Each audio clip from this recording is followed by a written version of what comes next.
WPC PowerDriver board, standard rehab on this board. J101, 102, 103 all replaced. Those are input power and the top one is ground. J whatever this is the unregulated 12 volt connector. J114 is power out for 512 and ground. This is the general illumination power in and general illumination power out. All those headers were changed. C4 in the center of the board was swapped out, C2 was swapped out, and C5 was swapped out. And this board is delivering 4.91 solid volts of power, 12 volts for the regulated 12, 14.5 for the unregulated 20, and 70 are the flash lamp and the coil power. At one point in time, this 74 LS374, I believe it is, was replaced. That was not me, that was previously replaced. Lamp matrix is operating correctly. Also came along with this board was two sound boards. One goes in an Adams and the other one goes into a Slugfest, and these threw me for a loop for quite a while. I did the requisite recapping, which I always do on pre-DCS soundboards. That is 1, 2, 3, 4, 5, 6, 7, 8, 9, 10 caps. There's a large tantalum in there and the black vertical 22 microfarad. All those are changed out, plus these two big 4700 microfarad caps, which filter the input power. The problem with this particular board was the microprocessor was dead. It would refuse to field an interrupt from the Yamaha chip. I believe is the only peripheral device that asserts an interrupt to the processor, but the 6809 that was in there, and this is it under here, worked partially. It just wouldn't field an interrupt, so the IRQ signal into it, pin 4, was not working. So I got that one working, and along the way I had this other board also, and recapping this board plus a couple other changes to this LS138, which is the distributor for the chip select signals, and there's something up here, an LS74 had failed also, and one here. I replaced the RAM on this board also, and this one is now working properly. I marked on this board the top of R14, the top of C37, there's a little gold dot there, and the top of these two capacitors. That's where you can install an oscilloscope and find out that the signals that or the sounds 1 through 16, the DAC is operative 1 through 16, both channels of the Yamaha chip pair are active, and then 17 through 36 on Adams family are affected by the CVSD, which is the 55536. So let's get into test.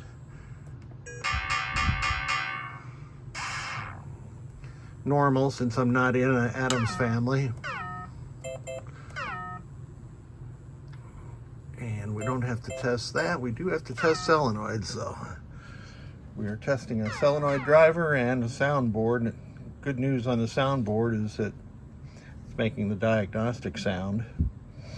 I should check to see which sound lane makes that sound. So all the solenoid circuits are being driven correctly. Let's do GI. I had one of these the other day where GI dimming had been turned off, and surprisingly, that means for diagnostic also, which I never would have guessed. Let me come back to sound, and here's the lamps and the flashers. So this PowerDriver board is working perfectly. Now, there are 36 sound clips for Adams family, so strap in.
Feel the power.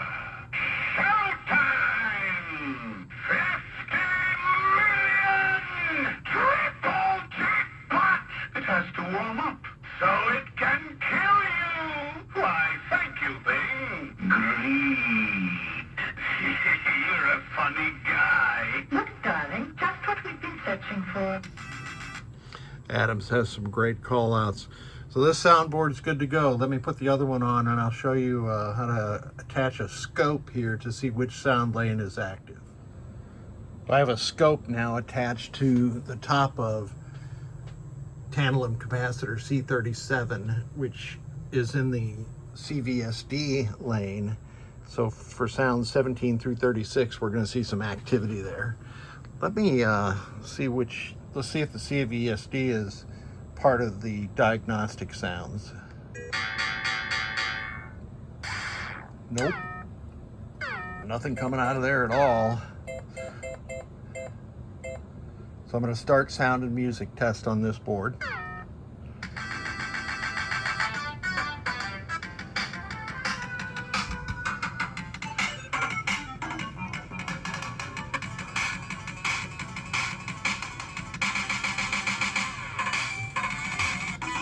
The scope is still flatline, as I would expect, until we get to sound 17.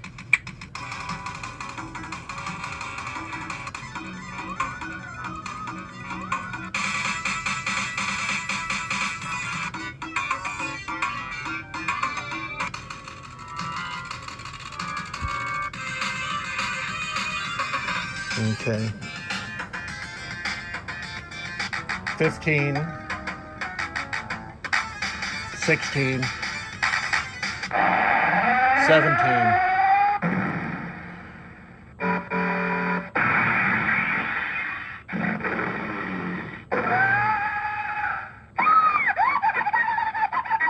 Dirty pool, old man. I like it. The Mamushka. Feel the power. Showtime! 50 million! Triple! I'm going to pause it now, and you can see it goes to flat line. And now I'll let it go again. We're on sound 29, triple jackpot, so 7 more, and then it'll return to the using the DAC or the Yamaha synthesizer lane. It has to warm up, so it can kill you. Why, thank you, Bing. Greed. You're a funny guy. Look, darling, just what we've been searching for.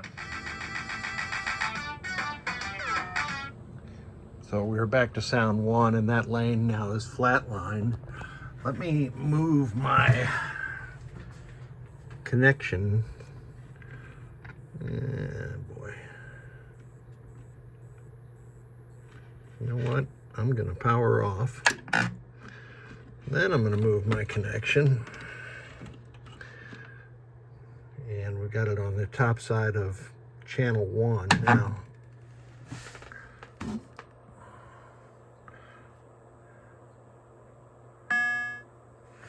And it looks like the dong is not made by the FM synthesizers either. But that part is.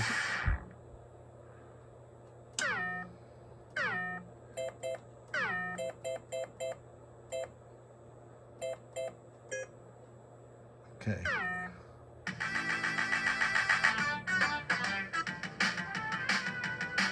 So now we're in the sound 3.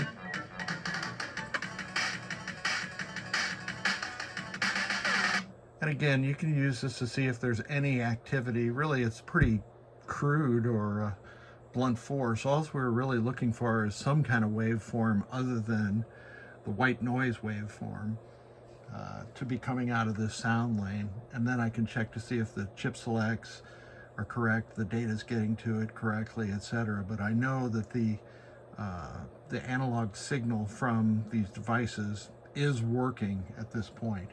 And if I still didn't have any sound, but I did have these traces on the scope, then I'd have to look downstream. Like now I'm connected to these capacitors. This is right before the sounds are summed, which means that's a technical term for all the signals are tied together. If there was still no sound coming out, I'd look downstream of the summing to see if the, what is it, TL084, TL082, or there's a MM3340 or whatever downstream was causing that problem.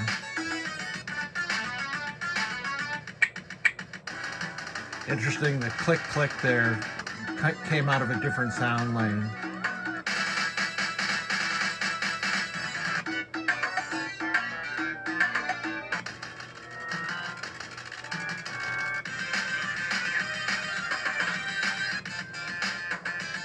That's 14, 15. So this is the last one that